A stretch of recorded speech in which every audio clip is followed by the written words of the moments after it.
Welcome to DasGeek. So what happens when your 4-year-old gets a hold of an iPad mini? Well, they shatter it, and they shatter it really good.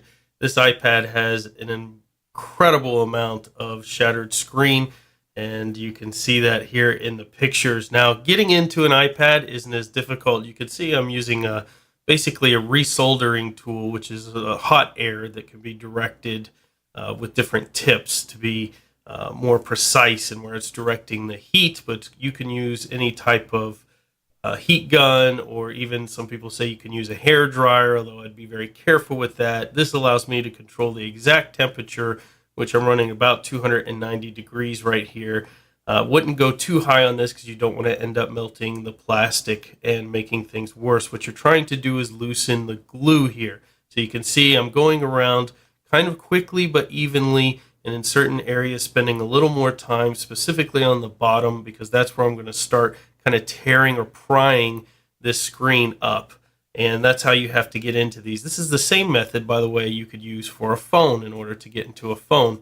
And what you do is there's just a tape strip that goes around. It's really sticky tape that iPad uses, and it goes around the edges, and you're trying to loosen that glue so that you can get something in there like a pry tool. And you can see these little plastic pry tools that came with the kit. In this case, the screen is so shattered, though, that it actually, when it was dropped, created indentations in the bottom metal panel, making this even more difficult to get out. And in addition to that, because it's so shattered, as I was prying this up, once I get this corner out, you're going to notice that it starts breaking apart into pieces. So definitely recommend, if your iPad does shatter, that you don't wait too long or allow it to continue to be used so those shatters get worse, because it's going to be that much more of a pain to get up. Now, once I have that pry tool kind of inserted in there and it's created this nice little gap, you can see I kind of keep that wedge in there, and then I start working another tool all the way around, again, breaking that tape seal so that we can get into the iPad. And after that, what you're left with is just trying to find all these various screw points within the iPad to get it up. A lot of these kits come with the suction cup, which will help you lift. That's definitely more helpful with a phone and not a screen that's completely shattered with this, but you can see I do have it suctioned on. I didn't end up really using that much. Right here, what I was using is just a multitude of pry tools, but you can see at that end, I'm kind of pulling it up, and I've got that screen up now. And obviously, a lot of the kits that come with this come with the replacement little plastic pieces and a new button, so that you don't have to worry about ruining those too much. So there it is. We finally got that screen off, but we're not done, because we've got to replace that screen, and we've got to replace the LCD panel itself, because it was broken as well and started to show a lot of discoloration and things. But either way, even if you just broke that top panel, you're going to have to get the LCD pulled out. I'm not being very careful with the LCD here, as you can see, because I know I'm going to replace it. In your case, you want to make sure you don't touch that LCD if your LCD panel is fine, and you keep your fingers off it. Don't put any pressure on it, because it's very, very sensitive. And here you can see I'm having to remove each little piece of glass that's left on this device in order to get that clean enough so that when I put the new screen on there, I can reseal. Now, there's a couple screws in the corners here that are covered by tape, so you're not going to see them initially, but make sure you hunt for them. If your LCD panel's not coming up easily, there's probably some additional screws there that you're going to need to find to get out. And this was just a fun project. I'm not an expert or professional at this. I have replaced shattered screens for friends before and myself, but this is a lot cheaper. It costs about $65 to replace your screen this way versus trying to get a brand new iPad, which could cost upwards of $300. So it's a fun little project, and having that resolder heat station is a super benefit. It's a right tool to have for doing this, and you can use it for many other applications as well. And again, I got so many little pieces of glass and things stuck in my hand because of the shattered screen. So definitely advise, in your case, use some gloves.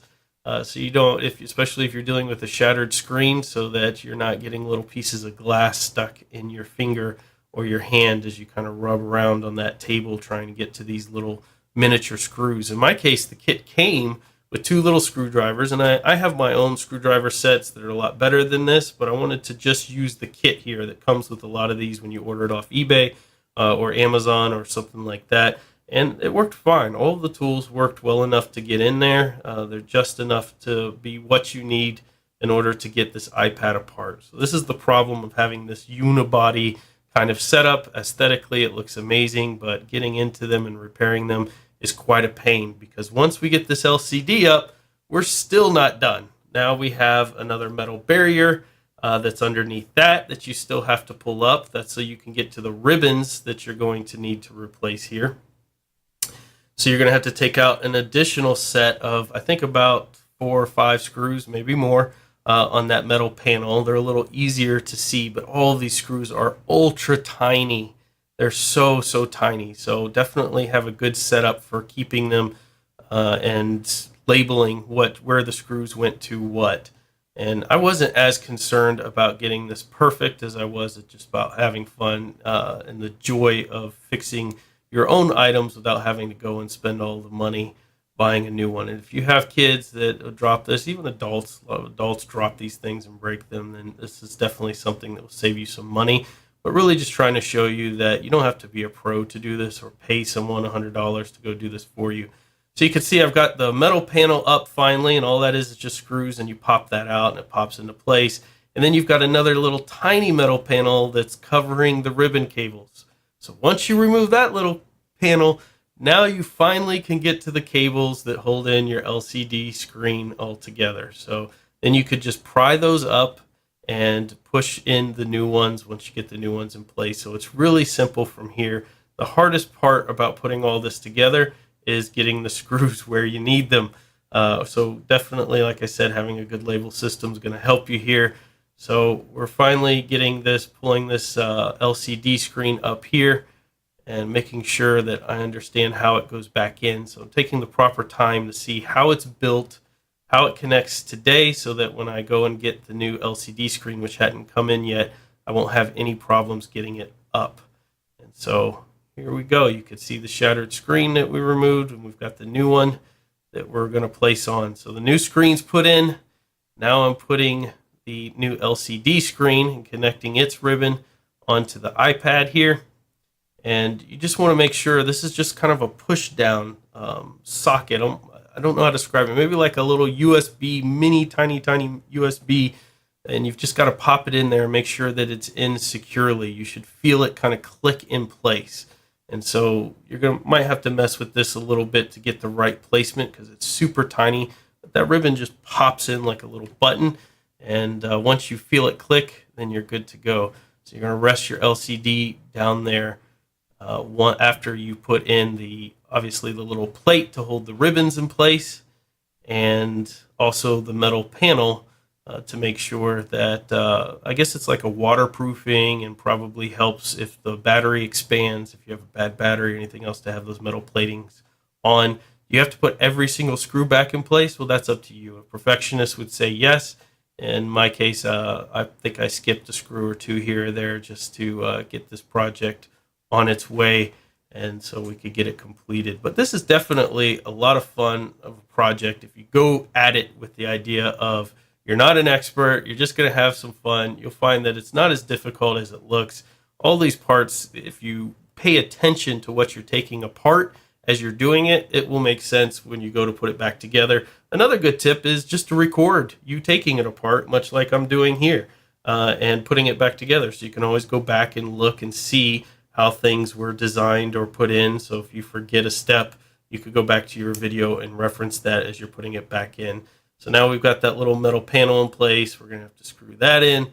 And after that, we can rest our LCD back down, and we could put all the screws back in for it.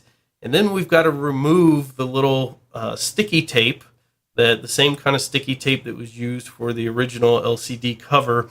We've got to remove that tape and place that clear screen back over the iPad and make sure that it's pushed in gently. So a lot of ways that people can tell if a device has been refurbished or messed up is because they're not getting a proper seal when they're putting that clear screen back on. So that sticky tape is not, it's very sticky, but it's not particularly great if you don't spend the time to hold and press that down once it's in place. So you want to make sure you spend enough time holding it on the corners for a minute, and switching to the side corners and holding them down for a minute, and then kind of pushing it in, especially if you have bent corners like I did, into the metal frame.